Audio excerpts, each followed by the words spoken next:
Day where everybody wants to be outside. Thank you for being here. I want to introduce the committee members who are here today. You want to come up here? There's a couple people who couldn't make it.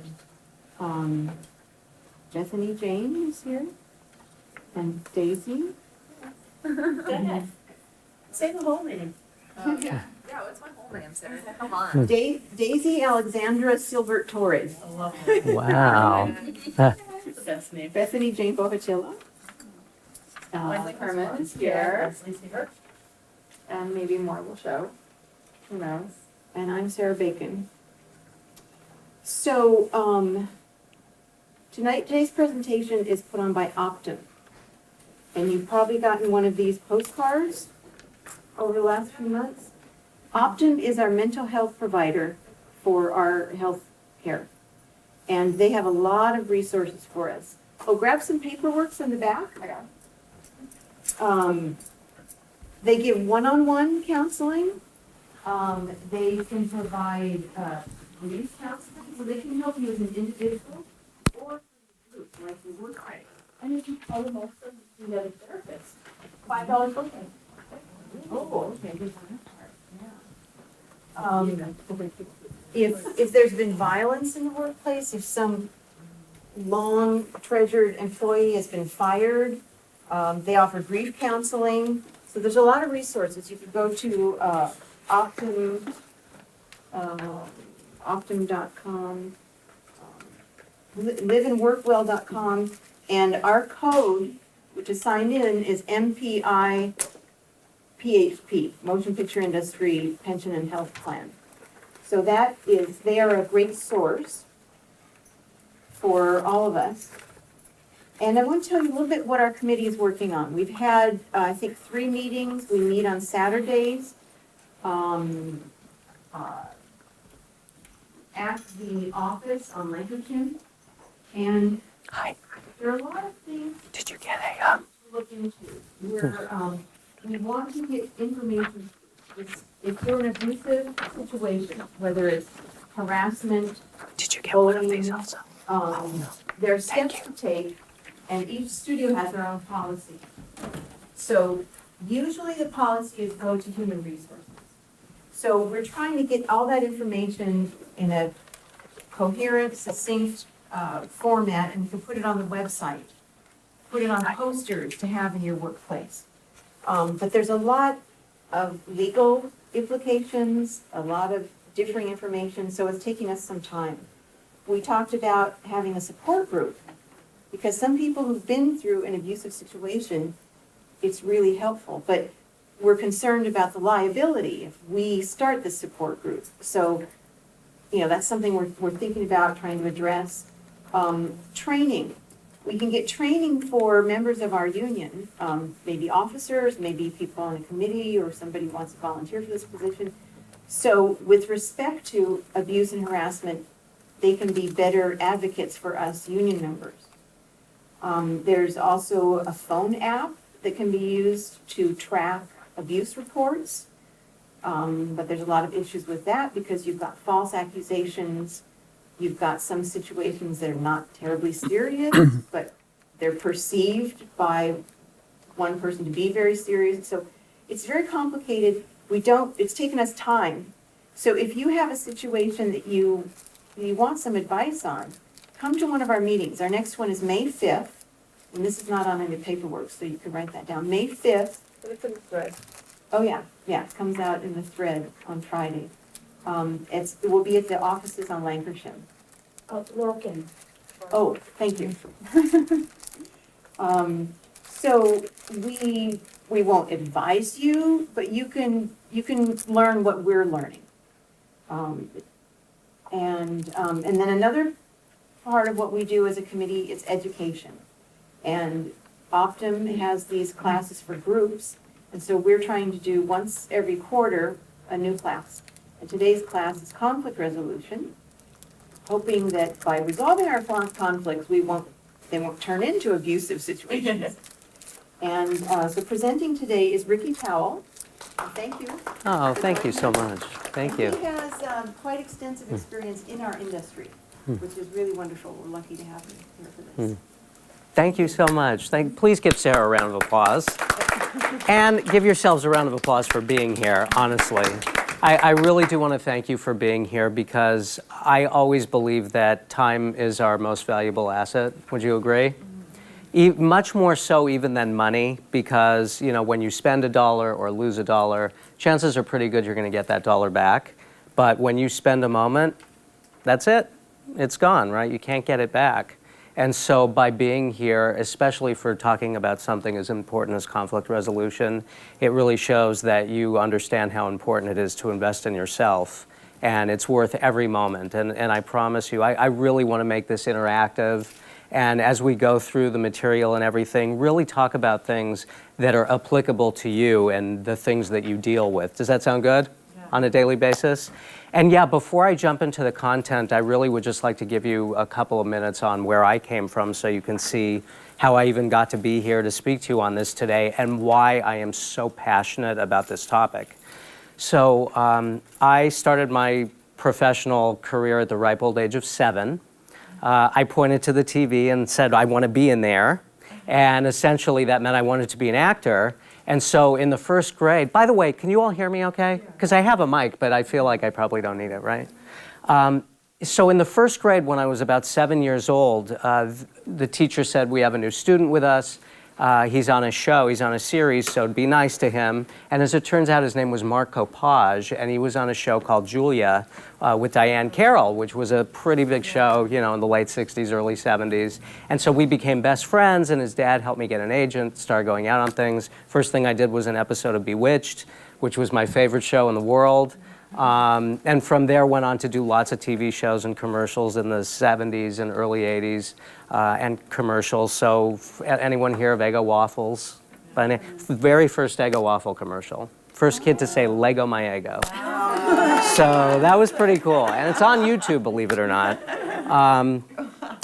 And from there, it was a great career and everything. And then in college, I moved behind the camera, majored in radio, TV, film, and then right out of college, got a job on The Golden Girls. Whit Thomas Harris was the production company, and they did Soap and Benson in the 70s, and then went on to Golden Girls, Empty Nest, Blossom. And I spent 5 years there working my way up. Became a Directors Guild member in 1989, so I am, I'm an official brother of a guild. And then landed at, anyway, there went the anonymity, but just kidding. Anyway, I was there for 25 years, putting every comedy, drama, and reality show on the air. And it was very interesting because my first 9 years there were very challenging because of a coworker that I had to work with like this. And he was not my direct boss, but I knew that even more important than keeping my boss happy was keeping this guy happy. And it was quite a challenge. And so, he was the driver that made me pick up my first book on the subject of happiness by Dennis Prager called Happiness is a Serious Problem. And he wanted nothing to do with it because anyone that maybe just likes being a victim and drama and all of that. I, on the other hand, was so fascinated with it. I took it, ran with it, read every book I could on the topic, listened to every program, and eventually wrote my own book called Happiness Rocks. And it saved my life. It really did. I find that, the real estate between your ears is the most valuable on the planet. And I really do a lot of talking on mindset. And as we go through this, I really want to talk a little bit about that and how it can help you in your day-to-day. Because I had this 30-mile commute, and in the beginning, where I would literally be showing up in tears every day, like that's how bad it was. What eventually happened was they got rid of him after 9 years, and I went on another 17 years. And so it was interesting how all that transpired. So as we jump into the content, by the way, I gotta call out the elephant in the room. I'm sorry. But this is the most self-conscious I've ever been in terms of my presentation. I mean, Seriously, I never even think about it, and here I am in front of a group of professionals, so please, I hope it's all good with you. So, and by the way, so as we go along, please feel free to raise your hand and ask any questions, and then we do have, case studies that are more relevant than the ones that originally came with this presentation, so I'm excited to get into that also and talk about that sort of thing as well. So here really is just a high-level agenda of what we're going to be talking about, right? What is conflict to begin with? And then we'll take a look at this survey, and if you didn't complete it, don't worry about it. We're going to kind of go through each style, but I'm glad you do have the handouts because it'll give you a chance to really kind of fill it out and figure out what your style is afterward. And then the 5 conflict management styles we'll talk about and procedures for resolving and potential outcomes. And then again, we'll talk about your specific case studies that came up, and then we'll do some Q&A and wrap up. And then here are some of the learning points, right? What is the impact? So how does it affect you on a daily basis when conflict comes up, and why do they arise? All of these things. So. And then we'll kind of look at where you feel you may be in terms of your style and which one is going to serve you the best.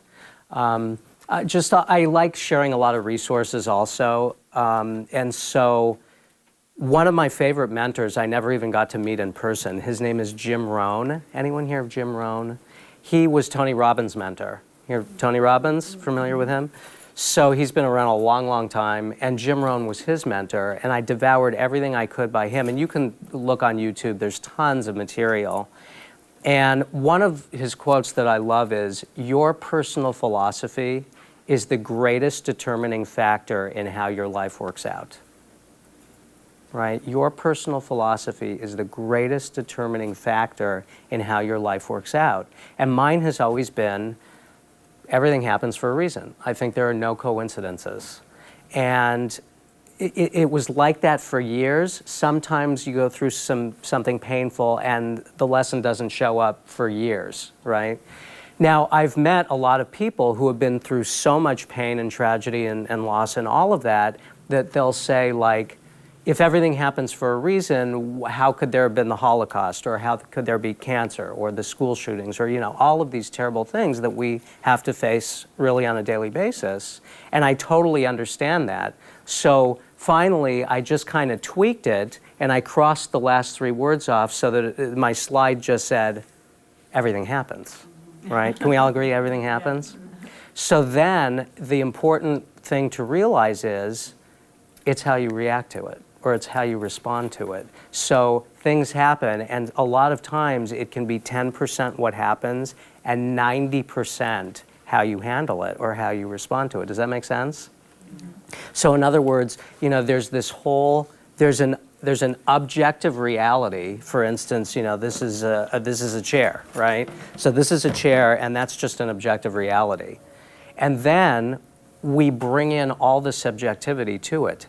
So is it too hard? Is it too soft? Is it sturdy or is it flimsy? Is it cheap or expensive? There's all these judgments we make that bring subjectivity into our given situations, and we write these scripts, if you will, that when an event happens, and then we carry those scripts with us forever. I mean, for the rest of our lives, and so. What I want to empower you with is to know that it takes a second to change a thought, and it's all in how you're able to handle it and what you do with it. So as we go through, we're going to talk about all the different options that are available. So we're starting out here with what even is conflict, and before we get into necessarily the definition of the handout, what would you say conflict is? Two different perceptions, okay. What else? Thank you. Well, because the 2 people disagree, but it's the same thing. Yeah, right. Anyone else? Yeah. Someone who carries a certain attitude with them that might be annoying to other people. Mm-hmm. Absolutely. And a lot of times ego plays into this, right? I mean, anyone ever deal with egos? Maybe just once or twice. Yeah. I will share with you that after spending 5 years at that production company, the reason I ended up going to NBC is because one of the owners just came unglued and exploded at me. Once was in the producer's booth in the middle of a taping, and I'm on the phone giving camera notes to the director, and he mumbled something to me that I was not concentrating on. And as I hung up the phone, he said, "Ricky, did you get that?" And I said, "No, I'm sorry, I didn't hear you. I was giving camera notes." And and this is in a packed, producer's booth filled with people. And he said, "Then who the am I talking to?" Like he wanted to kill me. And I was still pretty new as an AD at that time. And you can imagine, what my reaction was. I was like all of, 25-ish or something like that. And then cut to the following Monday, and we're going through the process and spent 2.5 days putting it together, and then went into his office for a screening. And the director's there, and the other producers and everything. We go all the way through. And the director says, "Love it, no notes," and walks out. And I'm thinking like, wow, that's the first thing I had ever put together. And then we went back, and we get to this place, and he paused it. And he said, "Ricky, I gave you a note. You said you didn't hear me. I gave it to you again. Where is it?" Again, like he just wanted to kill me. And so in that moment, I just knew what I needed to do. And I went across the street and I said to the editor, "How'd you like to be an AD?" And he said, "What do you mean?" I said, "I'm done. I won't be spoken to like that. I don't care who you are. I don't care what you do. No one deserves to be treated like that." And I went and told them, and they tried for a half hour to get me to stay, and I said, "No, not if I have to deal with that." And they said, "Well, will you at least tell them?" And I said, "Sure." And I went in and I said, "Listen, this is one of the hardest things I've ever had to do, but I got to go." And the reaction was, "Well, I knew there was a problem when I gave you a note and you said you didn't hear it." It just went right over, right? But taking care of yourself is so important. It really is. And there's a lot of resources that can help you do that, including the EAP, by the way. I'll just, put that out there. EAP is Optum. EAP is Optum, correct. So that's an employee assistance program, right? And to your point, I think usually it comes with 6 free sessions per issue for everyone in your household. It sometimes is different, with each company, but it is absolutely there for you. So what I want to do is, do you all have the handouts and where it says what is conflict? Does someone just want to read there where it says conflict may be defined as? Who can read that for me? Anyone? Yeah.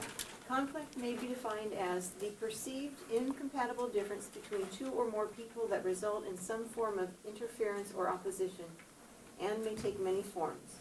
Another definition is that conflict occurs when parties with contrasting goals come in contact with one another, a clash of opposing ideas. Right. And then it goes on and says, looking at conflict, however, from the perspective of a problem to be solved, results in less emotionally charged atmosphere.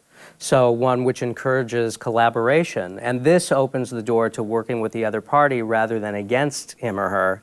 In other words, conflict does not have to be a confrontation to overcome. It can simply be a problem to be solved, an opportunity to identify areas for change and improvement. And it's interesting because when you look at the very top where it says it may be defined as the perceived incompatible differences, right? So again, a lot of times subjectivity will come into play because, here's the thing, is that most of us don't like making mistakes, right? Anyone love making mistakes? No, probably not. And yet, guess what? The beautiful part about being human is that we make what? Mistakes. Everyone makes mistakes. And so the goal, of course, is to learn from our mistakes so that we don't make them again. But it's just, that's what happens. And so a lot of times someone will make a mistake and right away fingers get pointed and all of this sort of thing, right? And one thing that I've found is whichever end that's on, when you can take responsibility. So for instance, if you are the one that makes a mistake, again, you're human, but when you can accept responsibility and just say, yep, I screwed up, or whatever it is, it really puts all the power in your hands. Because when you try to deflect and make excuses or throw someone under the bus or all of these other options, it just kind of takes your power away, because you probably have heard, like, when you point the finger at someone, you've got 3 fingers pointing back at you anyway. So it's interesting how even something as small as that is taking responsibility. And then again, same on the other person's end as well. Like if they make a mistake, it would be nice if they could just step up and admit responsibility. And sometimes that happens and sometimes it doesn't. And when it doesn't, it's good to understand and realize sometimes it's just having that awareness. Does that make sense? Sometimes, just by what we're doing right now and talking about all of this, it's having the awareness that all of this is going on. It can be very powerful. You can use that as a tool to just kind of remove yourself. Yes? Sometimes I try to just look at the person and say, well, that's their limitation. Yes. Take a note. Yes.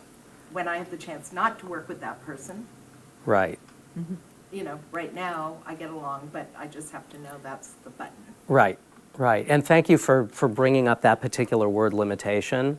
John and I were talking earlier, we all have these limiting beliefs. And we all have them. And circling back to Tony Robbins, so he sort of specialized in something called NLP. Anyone hear of NLP? It's neuro-linguistic programming. And it's very powerful. And it's all about influence. And it's about being able to not only influence others, but influence yourself as well. To remove those limiting beliefs. It's that little voice inside our heads that we all have. And if you're sitting there thinking, what little voice? That's the one I'm talking about, right? And because what happens is, it's very interesting, but because we all make mistakes, a lot of times if we forget someone's name or forget where we park our car or where we put our keys or any of that, a lot of times the go-to language that we use in our heads is, oh my God, I'm such an idiot. I always do that. I'm horrible with names. I always forget where I parked the car. All of this sort of chatter, negative chatter. And think about it. If you had a best friend that spoke to you like that, how long would you want them to be your best friend? Probably not long, right? You'd want to get rid of them as quickly as possible. So it's very good to be aware of that chatter and know that, again, it takes a second to change a thought. They've determined that we all have about 65,000 thoughts a day. That's a lot of thoughts. And up to 85% of them are negative. And it's not your fault. There's two reasons, really. One is that it's what we are bombarded with on a daily basis everywhere we look, right? All you have to do is turn on the news or the TV or open up a magazine or a newspaper or go online or social media, right? There's so much negativity everywhere, and we tend to have the same thoughts day after day after day, and it takes 7 positives to counter 1 negative. So when you do the math, you can see that it takes a concerted effort to feed your brain the right stuff that is going to take care of you and get you through all of this stuff. Yes? I've just noticed in life, Mm-hmm.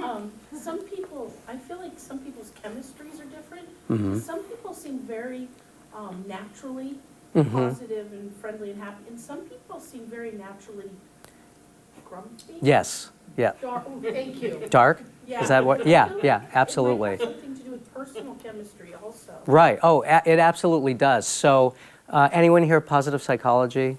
So positive psychology has been around for about 20-ish plus or minus years, and I loved it. As soon as I found out about it, I took a deep dive. And what they determined in that is that we all have this happiness set point, very much like a weight set point, if you will. And they determined that about 50%, half of that happiness set point, is genetic. It comes from your parents, it's in your genes, there's nothing you can do about it. And then 10% is based on your life circumstances. So do you have a roof over your head? Do you have enough food to eat? Are you making enough money? All of those sorts of things. Are you living in a free country? And then yeah, right. And then talk about, you know. Yeah. And then the remaining 40% though is a choice. It's a choice, and it's all about what habits you do continually. And so that's still a very high percentage. And that's why, like for instance, my wife and I, so April 12th was 26 years, been married. I almost called the wedding, thank you, almost called the wedding off 2 weeks before, by the way. And here we are 26 years later, and a 20 and a 22-year-old, and we're very different. And she inherited those genes from her dad, right, who is, you know, very dark and has had depression and all of those sorts of things. And very interesting, our daughter takes after my wife. And then I lucked out in the gene pool and got both of my parents, even though both of my parents had very, very tough lives, somehow they were able to maintain that positive outlook and all of that. And so I consider myself truly lucky and blessed to have gotten that. But then also, again, everything we're talking about, all of it, I think, saved my life. And one thing when I'm talking about happiness too, is that my 3 go-tos for that are serving others, you know, and you all do that. Hopefully you understand that, how much you serve on a daily basis, right? That's just wired into your jobs. And then also forgiveness is number 2. And really letting go and being able to forgive. And that doesn't mean necessarily that you're condoning what that person did, because, you know, the go-to response, again, a lot of times is when someone has betrayed us or hurt us or whatever, we'll cross our arms and say, oh, I'm going to hold a grudge against that person, how dare they, or whatever. But what happens when we do that is that all of those negative feelings get driven down and they just stay inside of us and they have nowhere to go. And so you've heard garbage in, garbage out, but it's really garbage in and stays and festers and grows, and there's nowhere for it to go. So when you can truly release that anger, it is the greatest gift you can give yourself. And also, the other side of it too is forgiving yourself, right? Because again, we all make mistakes. So if you have made any mistakes along your life, you know, in the course of your life, it's really being able to forgive yourself also and realize that, you know, you're human and it's going to happen. So, make sense? Is this good stuff? Yeah. Hopefully? Okay, good, good. So, again, you know, this conflict comes up and it's really, you know, what we do with it. So here are these 5 sort of conflict management styles. And again, whether or not anyone able to finish the survey and tally it up and find out? Yeah. If not, again, you can do it afterwards. I did it. I had to do it just because I was so curious. And I wound up in column 2, which I was kind of happy about, no pun intended. But here we can kind of go down and so on. I don't know if the pages are numbered, but if you look at well, just turn to 5 conflict management styles, right? So basically what's matching here. And we see, you know, competing produces a win-lose situation where one person's goals are met and the others are not, right? And that's just something that sometimes will happen. But again, it's just, sometimes it's a fact of life or whatever. For instance, I remember in my last maybe 5 years or so at the company, they sent out this gentleman to help me. with stuff that I just didn't want to be doing anyway, like, budgets and Excel and this and that. I was more the subject matter expert and the relationship guy, sort of the liaison between the outside producers and all of our internal teams. And so my boss, who was in New York, said to me, well, it'll be interesting to see who we promote first. And I said, why does it have to be a competition? We have entirely different skill sets. And he said, well, but you can't have co-managers of a department. And I said, really? Because I'm pretty sure for the first time we have co-presidents of the company. And we did, for the first time. Ben Silverman was on the creative side and Mark Raboff was on the business side. Perfect example. And he said, well, yeah, but you just, that won't work in a department. I said, okay. So here's the thing, and this is where all of this awareness really came into play for me, is I just looked at that and I didn't go there. I did not go there, right? I checked my ego at the door every day, because if that was something that was important to me, and I really needed that ego, and I needed, to be the alpha and the winner and all of that stuff, there's no way I would have lasted 25 years, never, But it was fine, and yes, actually, eventually, this, guy that they sent eventually became my boss, and then his rise was so meteoric that I ended up then having to even report to someone else. But again, it was fine. It's just, that's kind of the way I looked at it, right? It just was not that big a deal. So, you've heard the expression, choose your battles, right? And sometimes that's just something we have to do. So then moving along to integrating, which is where I wound up. Integrating produces a solution that incorporates each party's goals and the conflict in a mutually satisfying way. So, and then back on the other sheet, so they call this assertive and persuasive. If you turn one page back, it's assertive and persuasive is what makes integrating. And so you see it says high scores indicate a tendency to stand up for oneself without being pushy, and a proactive approach to conflict and a willingness to collaborate. Most people who use this style depend heavily on their verbal skills. And that is, definitely, I'll give you a spoiler alert, but that's kind of where you want to be, right? A lot of times people will confuse assertive with aggressive, right? And they're two very different things. So on the whole spectrum of the scale is passive, and then aggressive is on the other end, but assertive is kind of right in the middle. So assertive is when you're taking care of yourself, and if you need to call someone out on something or address it or whatever, because you feel like whatever it is, you're not being treated correctly or disrespected or whatever it is, you just stand up and speak up, and in a non-pushy way, you bring up whatever is troubling you. But it's being able to take care of yourself, and then just kind of opening up a dialogue, from there. And then moving down to compromising. Compromising consists of one person giving in to satisfy the needs of another at the earliest possible stage of the conflict.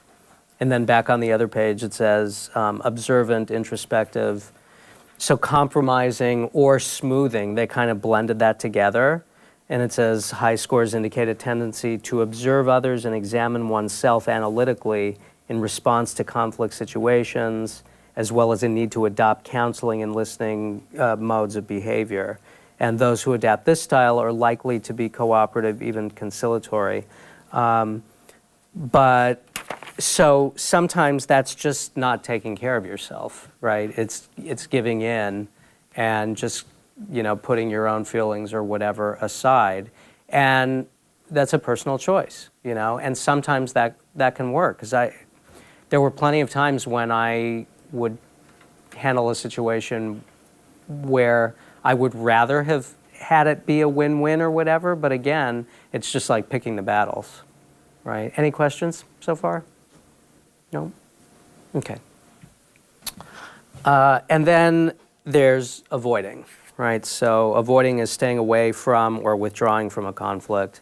And some conflicts may work themselves out over time, or they may be so trivial that it's not worth even the effort to get involved. And some are irresolvable, right? So And then just right across, it talks about focus. I don't think there's not a slide for that, but so focus on the meeting and the needs and goals of both parties. I think avoiding is Yep. dangerous because then the person who's creating conflict Right. thinks that's okay. Right. You're rewarding bad behavior. Yep. Yeah, absolutely. It's So, taking a very passive approach. right, exactly. And then it can snowball. Escalate. Right, exactly. It really can snowball. They think, oh, that's okay, now I can be even more mean. Exactly. Yeah. Yeah, yeah. I'll tell you, speaking of that, it reminds me, anyone know the company Zappos? The company Zappos? So the CEO, Tony Hsieh, wrote a book called Delivering Happiness, and it was about how they built that company one employee at a time, so that if you had the skill sets or technical knowledge, but you didn't have that it factor, like you didn't look like you were thrilled to be there, they would pass you over. But if they were interested in having you back, before they would have you back for a second interview, they would interview the bus driver that picked you up from the airport to see how you treated them.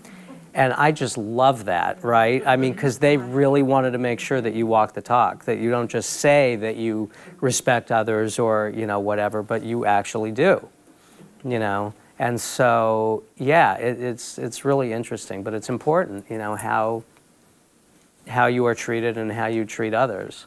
And a big key to that a lot of times is just go have a meal with someone and watch how they treat the server, Very interesting. And and that's something, yes, Sarah.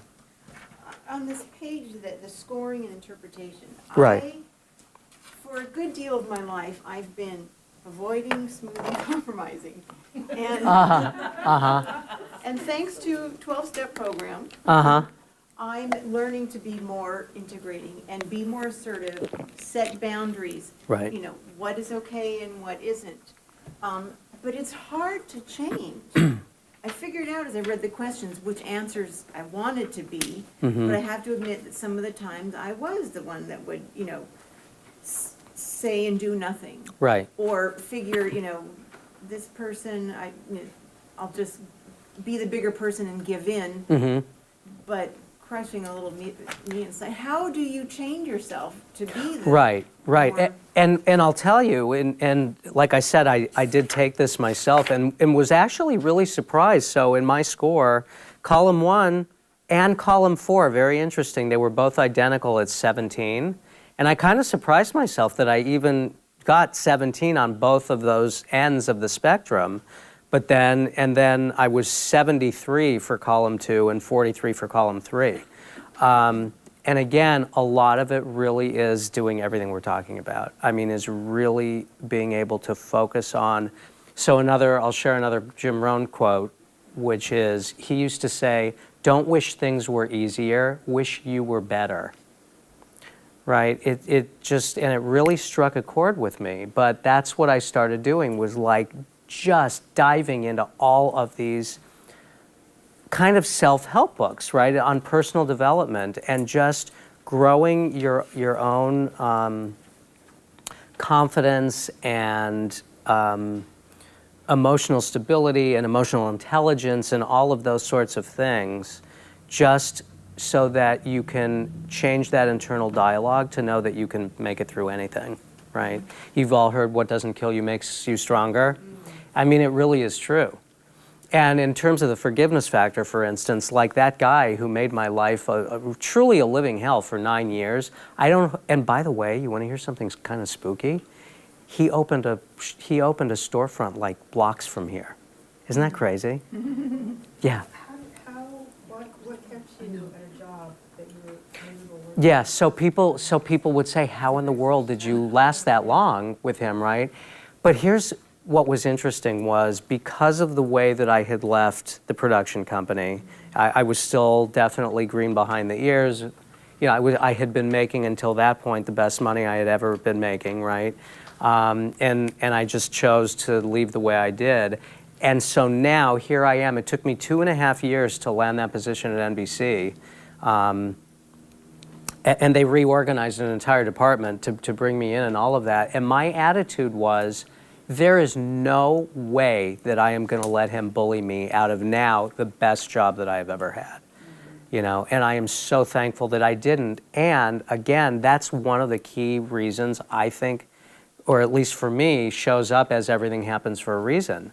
Had that never happened, there's no way I would even be standing here right now. You know, what happened was, so he did something so early on in my career there. Within the first couple of years, my daughter was like 3 months old. She's now 22. I'm driving in the Wednesday before Thanksgiving, busiest day of the year, having to get all these shows out, and the baby's sick, my wife's sick, and I called him instead of my boss just to say, you know, is it okay if I come in maybe an hour late? Because I knew I was going to be there till 3 or 4 or 5 in the morning anyway. I said, let me know, because I wanted, my wife called and see if I could go in just a little late because they're both sick. If it's a problem, let me know and I will make other arrangements. I'll call a babysitter or whatever. He said, absolutely, you take care of yourself, take care of your family. That's your first priority. You turn that car around. If you came in now, I'd be pissed. Like, go handle it and just come in whenever. I said, okay, I'm only going to be like an hour, you know. Okay, whatever. I said, you're sure? Yes. I show up for work and he says, Jim wants to see you upstairs. That's my boss. I said, okay. So I go upstairs and he said, well, I think I'm going to have to cut you back to like 2 days a week. And and I said, why? And he said, well, he said you weren't coming in. He said you were screwing us on the busiest day of the year. Wow. Yeah. What'd you do? Well, I went down and I assertively said, really? Why in the world would you do that? To which he had no answer. I mean, he just gave me a horrible, dirty look. But from that moment, I knew that I just could not trust him. So then what I did was, I documented everything. I sent myself home emails like, today he lied about this, today. He was a pathological liar, bipolar, backstabber, you name it. And all the while, even though every once in a while we would butt heads, and he'd make me feel like I was his best friend. You know, he'd take me to meetings and this and that. He was a card-carrying member of the Magic Castle, took my mom for her birthday with me. But still, I would document everything, and I never knew when, where, why, how I would ever need that information. Something told me, just my gut told me one day for whatever reason I would need it, and sure enough, long story short, I found out he had been trying to get me fired for 2.5 years, and they were going to listen to him. He was threatening them. He was saying, if you don't get rid of Ricky tomorrow, I will go over your head to New York and blah, blah, blah. And anyway, but luckily, I had served so many clients and customers and had raving fans everywhere, and let them know that I was leaving, and if they wanted to keep me there, just to write an email, and boom, like overnight, they got bombarded. But it came out that that's what had happened. But here's the thing again, like, that made me who I am today, believe it or not. I couldn't have told you that back then, you know, because it was painful. It really was. Remember when The Lion King came out and Hakuna Matata was the big song? Yeah, that song saved my life. That was before Pharrell's Happy, right? But that's what I'd sing on my way to work every day. Yeah. So, Power song. yeah. But but interesting. But yeah, so that was me taking care of myself, you know. But I just was not going to let him bully me out. It had happened once, and I wasn't going to let it happen again. So, so Sarah, I hope that helps. I mean, in other words, it's just, yeah. It seems like you said you can pick your battles, so Yeah. it seems like there might be different ways of managing conflicts, given the different Right. situations. Right. I mean, hopefully you wouldn't choose avoiding. Right. I mean, avoiding, because, you know, it's unless you can do something like that without it harming you, right? I mean, if something is not that big a deal, you know, and on the scale of big things, it's just not that big a deal. And I don't even know if I'd call it avoiding or as much as it is just like letting it go, Yeah. right? Not getting involved. Not getting involved, right, and just letting it go, yeah. Disney song for that too. Yeah. What? Yeah, that's right. That's right. Gotta love that music. Yeah. Okay, so let's see. So here are some procedures, right, for conflict resolution, and there's 2 pages here in the workbook, and it's defining what the issue is, and then there's this whole kind of formal process here, and you can always use this as a reference or a resource to take a look and do this kind of formally, where you agree to a time to meet and identify a facilitator if you need one. Meet during normal. Yeah. I would like to emphasize, I Yeah. think that's important, because I had a situation where I felt somebody was trying to get me fired. I went to my supervisor, and later on was told, you need to apologize to the abuser. And I think she didn't have good training in conflict resolution. But I said, I'm only here for another month, I'll do that. I want the workroom to work and be smooth, okay, I can do that. And so it happened outside the door, and she said, oh, are you only apologizing because she told you to? And it went down very, very badly, because, I mean, apparently she had told them that I want her to apologize to me. Right. But she was just coming from a place where it was so bad that apologizing did nothing. But thought about it later, if I had said, I will do that, I'd like to do it in your office with you present, then she couldn't have pulled those lies, or so Right. having a facilitator, I like that idea. Yeah, absolutely. I mean, it puts an objective third party there. Yeah. Willing facilitator. Yeah. I mean, I've gone to, supervise, and they've been too busy. So it doesn't go anywhere. Yeah. Yeah, and this, I And had. then, they're the boss, so. Right, yeah. right. Yeah, I went through a kind of an interesting little bit of a similar thing also, where, on the Burbank lot, the historic Burbank lot where I was in this beautiful edit bay and all of that, and then moved to Universal because they sold the lot, right? And then Mid-Wilshire, and so I was then in a cube, and very different work atmosphere, of course, where you can hear everything and all of that. And I overheard one of my coworkers, he would always be kind of like teasing this other, young lady who had come into the department on the tech side or whatever. And one day I overheard him just with the most ridiculous, it was a racist comment that I thought was so inexcusable and ridiculous. And so that I just get triggered when I hear that stuff. So then when she walked away, I walked over to her and I said, listen, I just want you to know, if I've been through this with someone like this. For 9 years I lived with someone like this. So I just want you to know that if you need any support or you need to talk to anyone, I'm here, right? That's all I said. What did she do? She went and told the guy who said it to her. Like they were friends, right? And so the next thing I know, he comes at me like, it was horrible. And so then I, had to escalate it, and it went up and went to HR and the whole thing. And I was asked if I would like to just talk to him and settle it quietly and privately. And so, it was very interesting, but to your point, like, it's really important to have a third party there, or a facilitator. And yes, who gives you the time, Yeah.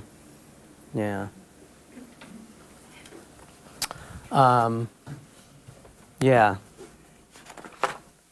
And by the way, one of the reasons I left, they were downsizing and whatnot, but I just felt like I wanted to kind of step up and serve on a higher level. I mean, today, there is nothing I'd rather be doing. Like, having these conversations and talking about stuff that really matters and that can change people's lives and all of that, to me, is so much more important than, when you look at what's on between commercials, it's called programming. right? I mean, a lot of times people will criticize or call out motivational speaking and all of that, or positive thinking as brainwashing. And I laugh because we're brainwashed, we've been brainwashed ever since we turned the TV on, right? When we're 3 years old or whatever. This is the brain cleansing, right? Because this is the stuff no one bothers talking about, you know? And it's only the most important stuff there is, so. So then, so we just, you know, we go down the list and it's there for you as a resource. And then looking at potential outcomes, right? So there's trade-off where both parties reach a mutual agreement that one side will prevail and the other will submit, best one done on a reciprocal basis, so that there really is like a give and take or whatever.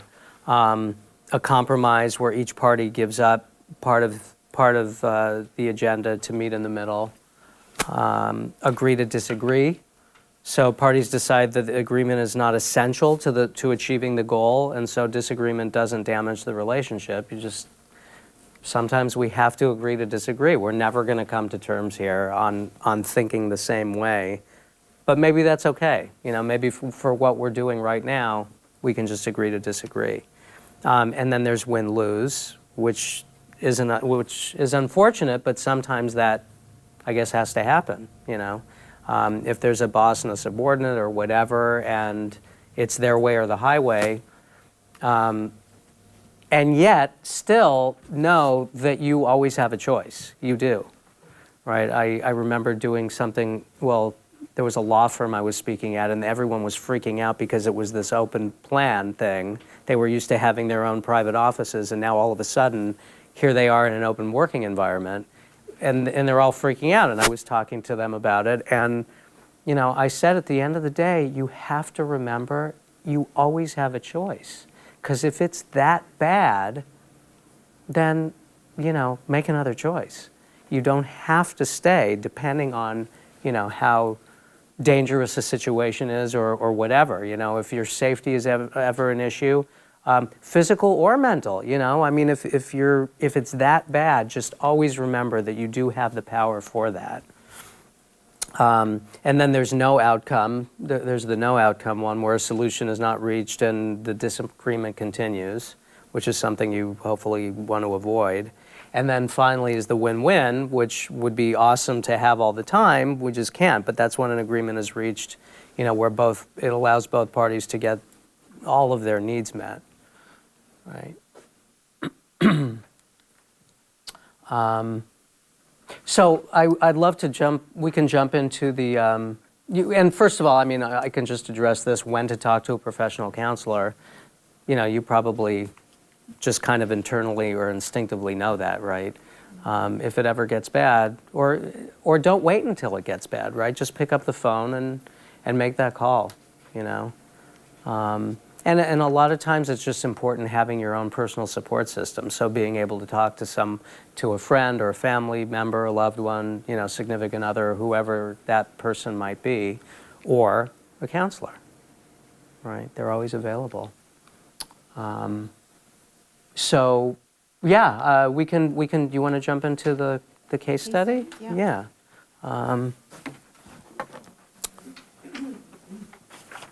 Let's see. Do you all have those?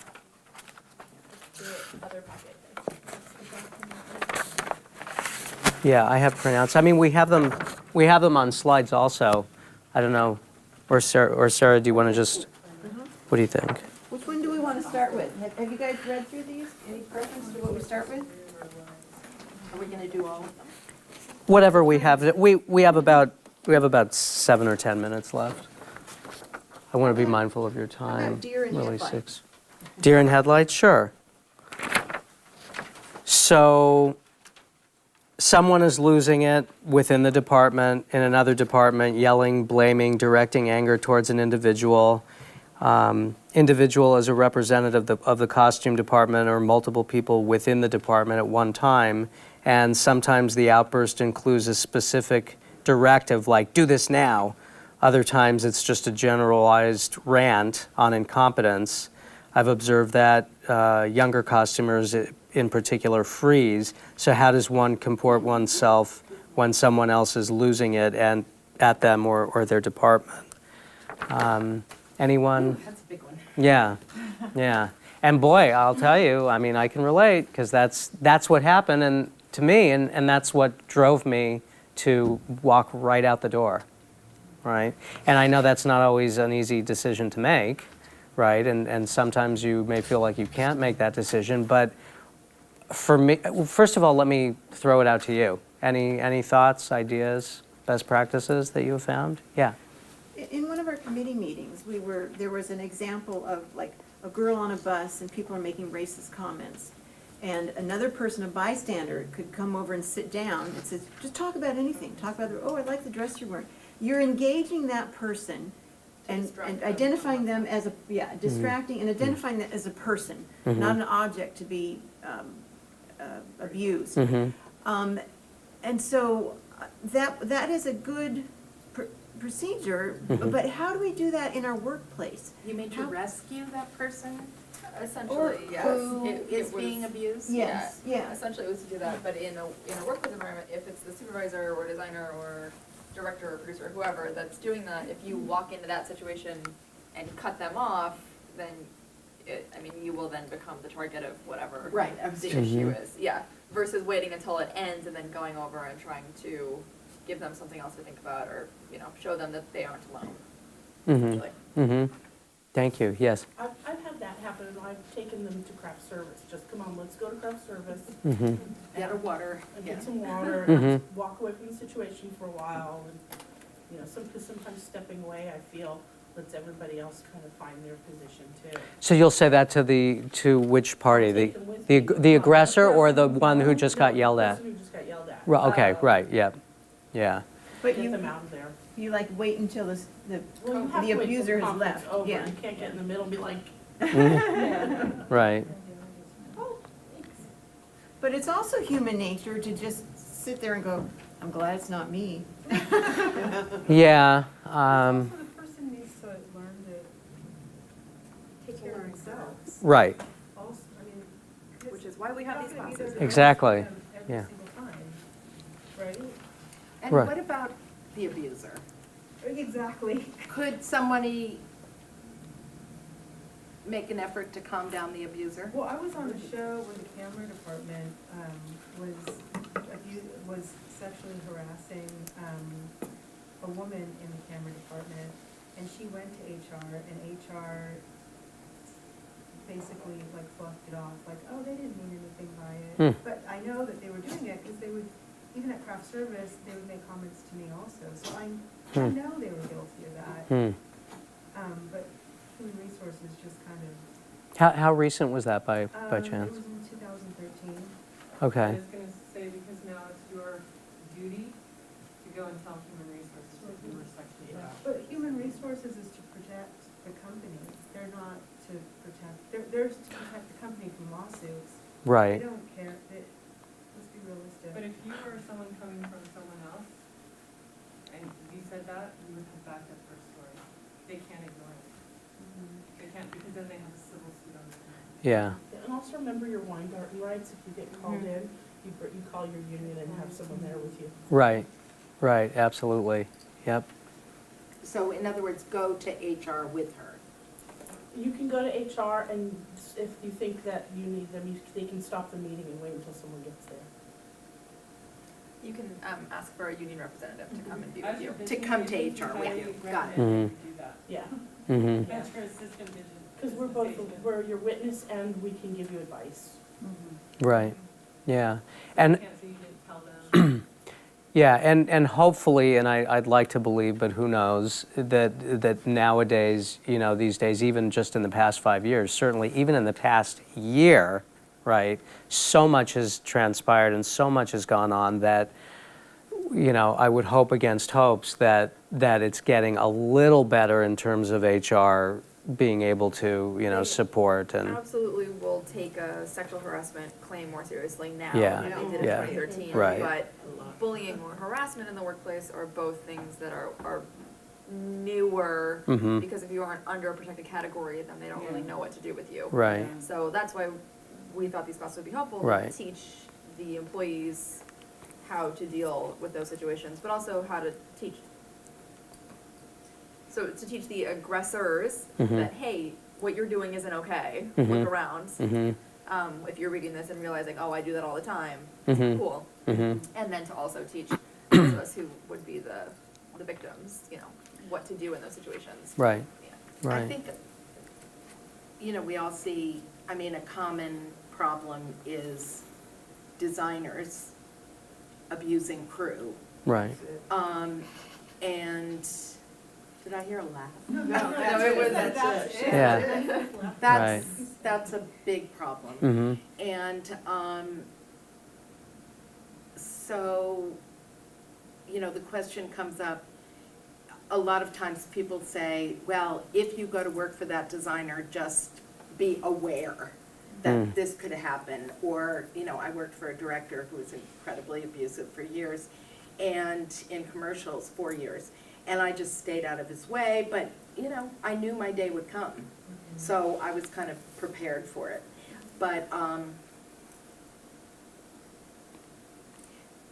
But it becomes, they're like that.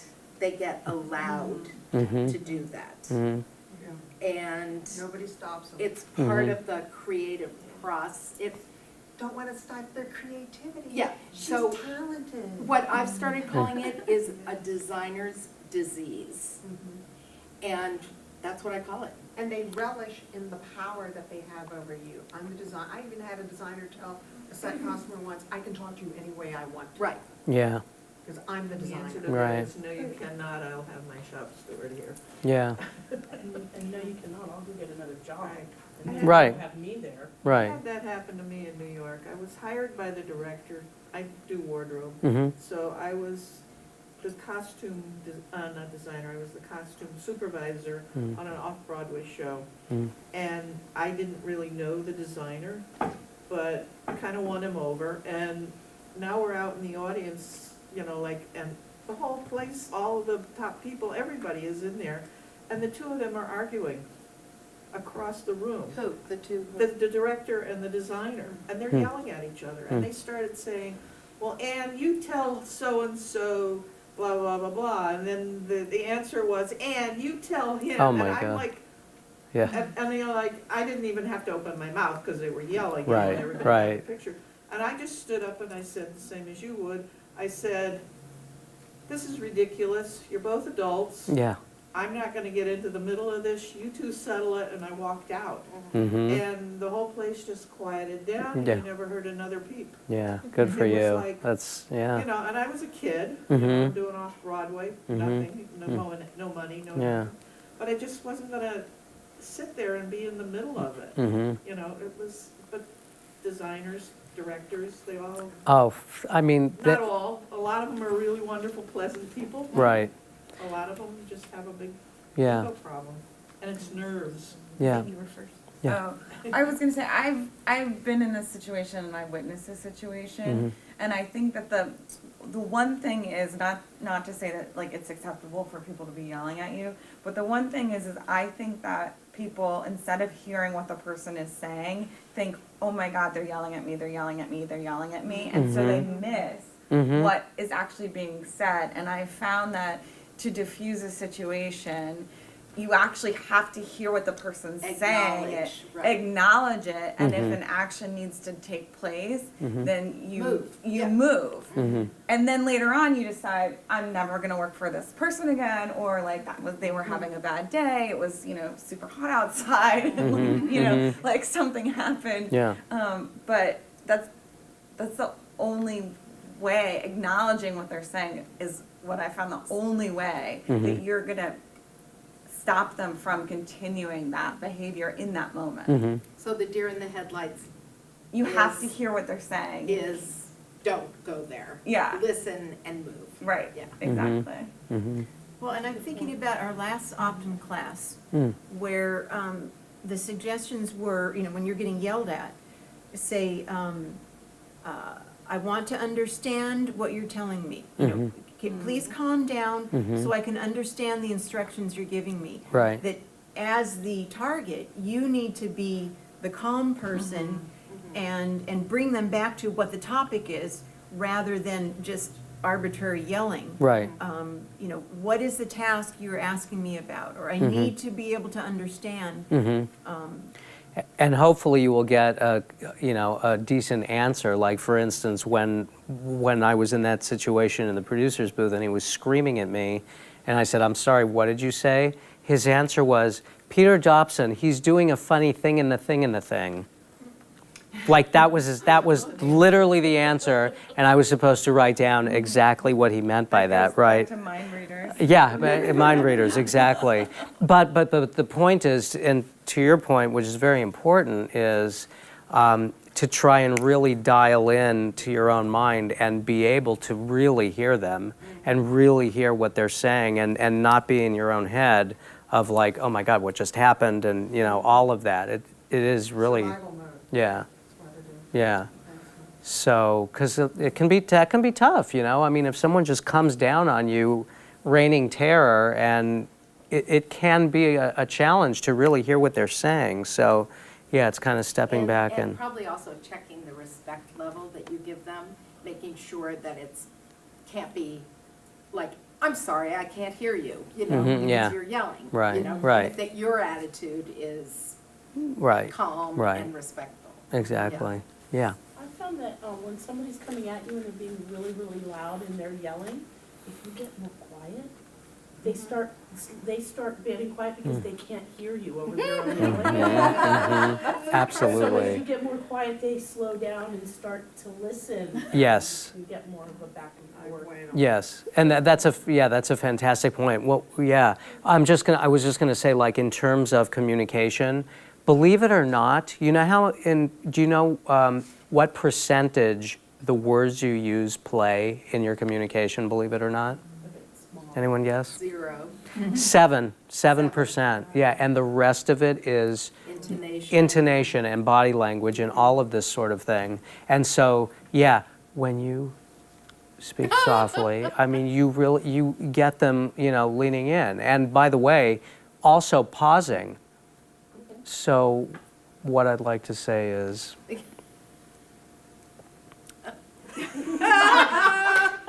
it's really tough to take this all in when you're yelling.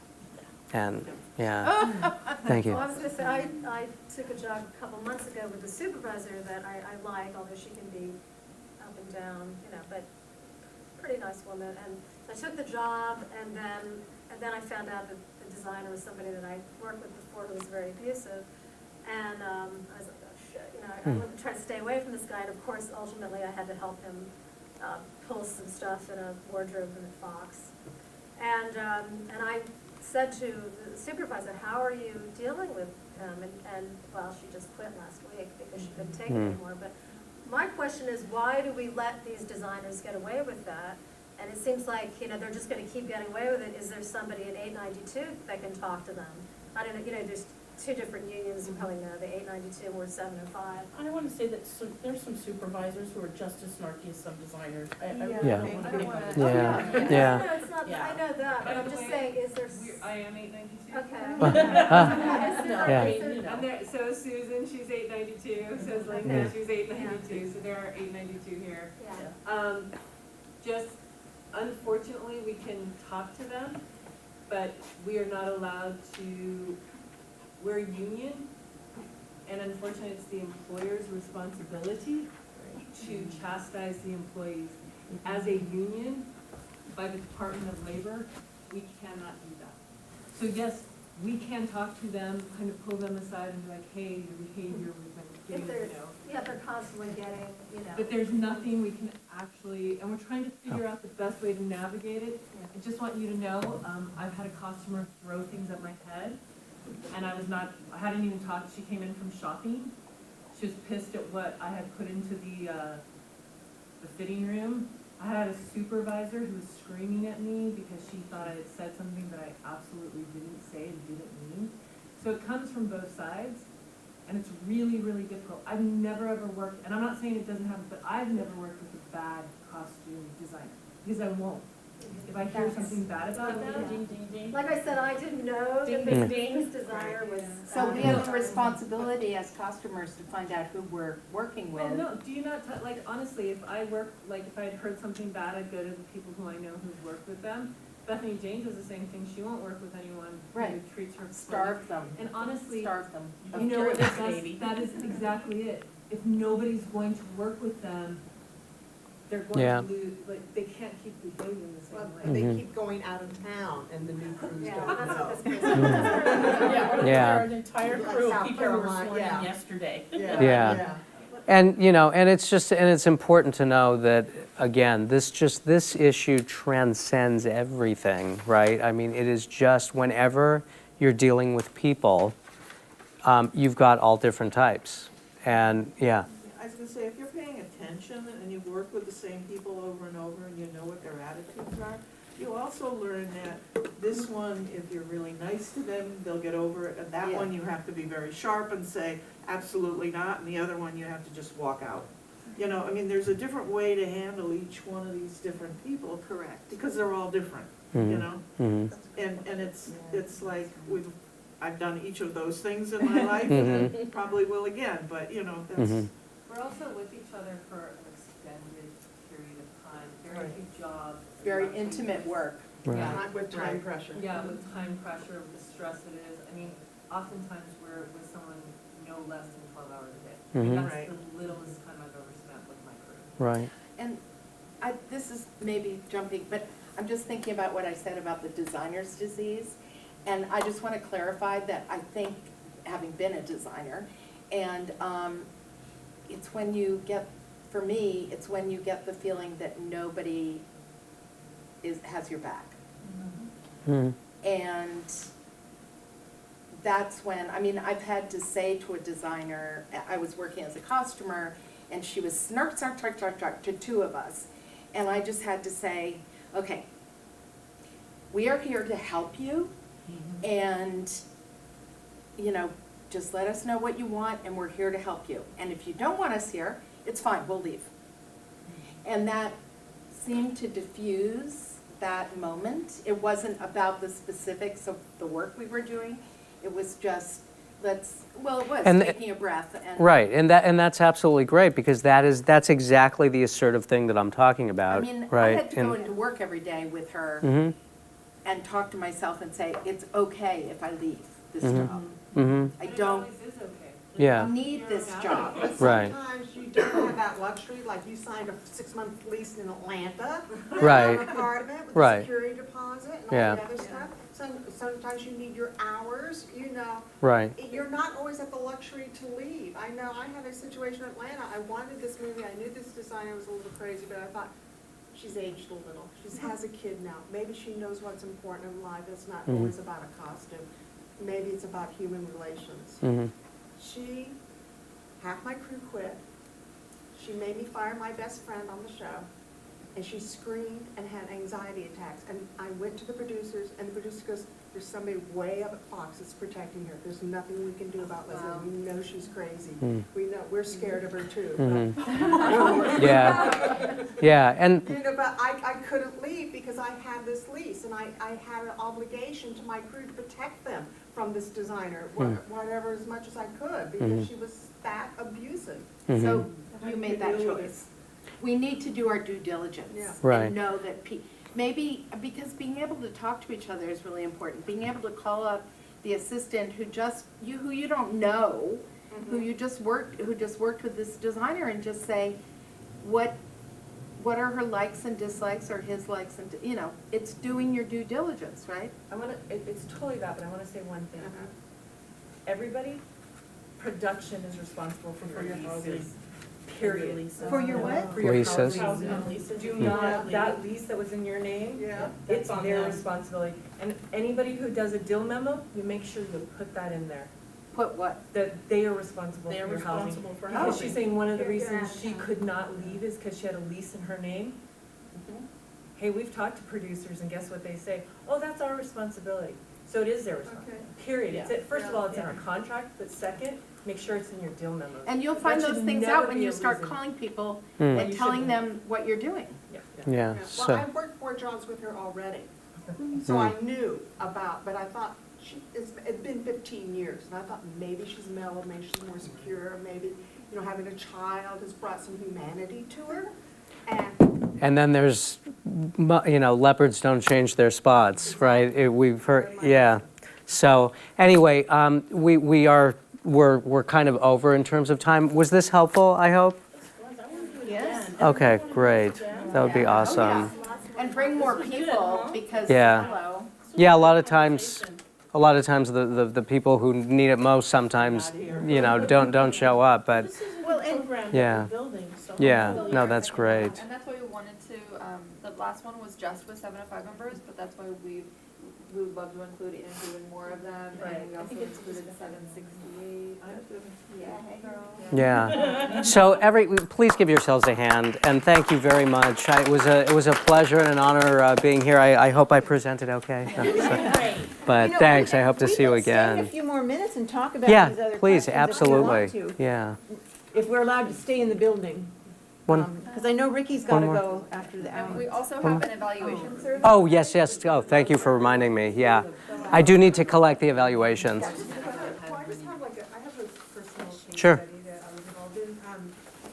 So I was supervising a movie and the 2 set costumers, communication completely broke down between them and they weren't talking to each other. And, there's the old school, well, if they can't get along, they both have to go. But that doesn't really, you can't force 2 personalities that don't like each other Mhm. to get along. So what do you, What did you do? I ended up having to be there every, I had to go and be the liaison, so all the rooms got set. And There Mhm. was only a few weeks left or whatever. But that's what I did. I ended up stepping in Mhm. because they weren't talking to each other. But I didn't know, how do you Right. force 2 people that don't like each other? I think that It should be it's professionals, though. Yeah, I mean, one person should be able to waver a little. I mean, Les and I worked on a show together where I didn't get along with one of the other set people, and it turned out that not a lot of people did. nobody did, Yeah. But, so Leslie wound up leaving, then I left. Everybody. Yeah, she stayed. She stayed. Great for her. Hmm.